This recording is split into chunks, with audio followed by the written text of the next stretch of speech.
Okay, what is going on, guys? Welcome to Stock Talk with Nico Criticos. Today, we're going to be doing some stock analysis for Datadog stock.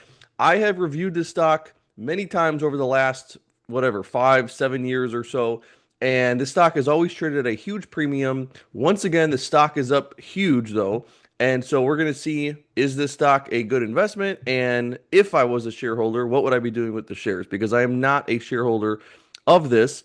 In the last month, this stock has pretty much doubled from $100 to $200.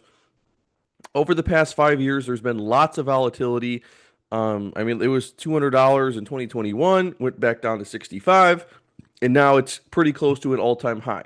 So that's good for Datadog, but keep in mind, this is a very high valuation. This company was founded in 2010 with a market cap now of $70 billion dollars and a price to earnings of over 500. So the stock surged over 31% in one day recently after they crossed the $1 billion quarterly revenue threshold for the first time. This was up 32% year over year, surpassing the $960 million estimate. EPS of 60 cents, total customers at 33,000, and free cash flow at about $289 million at a 29% margin. The bull case here is centered on the transition from a standard cloud monitoring tool to an essential AI infrastructure partner. Management cited the accelerated adoption of AI training and observability solutions. Every dollar spent on GPUs like NVIDIA's creates a downstream need for Datadog to monitor those workloads. 84% of customers now use two or more products. Large enterprises are increasingly consolidating their security and monitoring tools onto Datadog's single platform to save cost. After 2 years of cloud cost optimization, where companies cut back on data usage, revenue growth has reaccelerated from 25% to now 32%.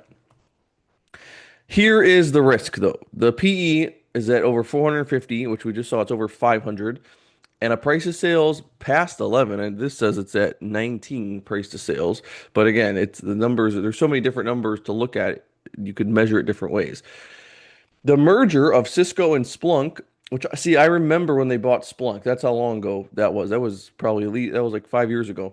The merger of Cisco and Splunk has created a massive rival with aggressive bundling power. Other competitors like Dynatrace and New Relic continue to fight for market share.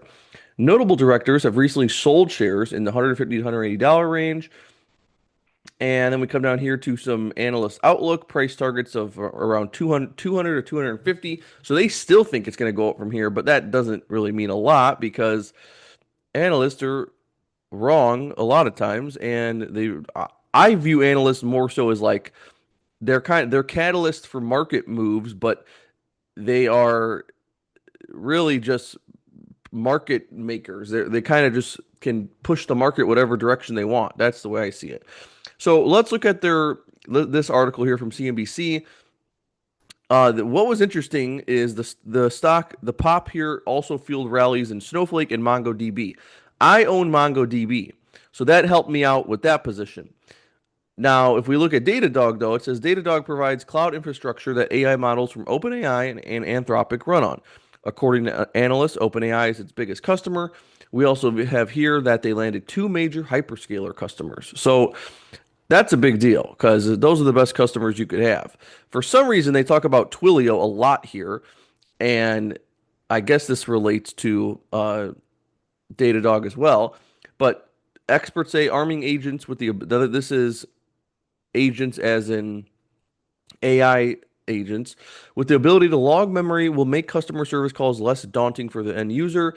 This technology will help in scenarios where a person calls and let's say they make a call to an airline, they speak to an agent while troubleshooting an issue and then the call drops. If the agent can save the information so the caller can continue the conversation from when it got cut off, the customer ultimately saves time and money. And that's very true. And that's something I hope they could pull off at some point here. So let's see. We have revenue growth of usually around, let's say, 30%. Let's say it's close to 30%. They just did 3.6 billion in sales. Net income now is not very consistent. Those numbers fluctuate quite a bit, but it's at 135 million, which is nothing if you're paying $71 billion. And then about $1 billion in free cash flow, which is a little bit better. That's nice, but still you're paying 71 times free cash flow. EPS, same thing. Cash to debt is fine. Nothing that's good. Let's look at valuation metrics here. The last, let's say, 2 years of price to earnings. It just jumped. It was just, a month ago, it was at, I guess you could say only in the 300s, even though 300s are still just astronomically priced. But that was where it typically traded. Free cash flow yield is now at a 2 year, pretty close to almost at a 2 year low. 1.6, even 2% is just like it's so low. Price to sales now of what 19. So a lot of these numbers are just ridiculous, especially this one trading at over 500 times earnings. I mean, if they were doubling EPS every year or something, I guess that would make more sense. But these, which in this case they almost are, 0.3 to 0.57, but then it goes to 0.78, and we see revenue growth growing from down to 20%. So it's like, what are they going to be growing EPS at? 30%, 40% maybe?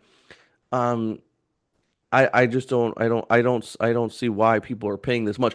I know people are going to disagree with me on this too. So please comment down below what your bullish thesis is for this and why do you think it deserves to have this premium, but I don't see it at all. So that is pretty much all I got on Datadog. Again, the numbers are good. Obviously, I think they're in a pretty good place for their business, but it doesn't mean you should pay 500 times earnings. It doesn't mean that this company's worth $70 billion when they're still only they did $1 billion of free cash flow, only 100 million net income. Like, I think it should be trading at like $10 billion or something. That's the way I see it. So that is my analysis for Datadog. Let me know what you guys think, and I will see you in the next video.